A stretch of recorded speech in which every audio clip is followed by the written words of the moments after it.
Mulugu road సమీపంలో అగ్నికి ఆహుతైన furniture shops. సంఘటనా స్థలాన్ని పరిశీలించిన ఎమ్మెల్యే నాయిని రాజేందర్ రెడ్డి.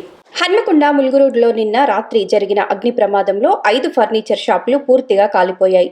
ఈ విషయం తెలుసుకున్న వరంగల్ పశ్చిమ శాసనసభ్యులు నాయిని రాజేందర్ రెడ్డి అగ్ని ప్రమాదం జరిగిన సంఘటనా స్థలాన్ని పరిశీలించి సంఘటన పూర్వపరాలు తెలుసుకున్నారు. ఈ అగ్ని ప్రమాదంలో మిషనరీ టేకు కర్రలు పూర్తిగా కాలిపోయాయి. సుమారు 1.5 కోటి నష్టం జరిగిందని, ఈ సంఘటనతో ఆర్థికంగా నష్టపోయామని, జీవనోపాధి కోల్పోయామని ఎమ్మెల్యేకి తమ గోడును వివరించారు. ఈ సంఘటన వివరాలను ముఖ్యమంత్రి రేవంత్ రెడ్డి దృష్టికి తీసుకువెళ్లి ప్రభుత్వం తరఫున ఆర్థిక సహాయం అందించడానికి కృషి చేస్తానని అన్నారు.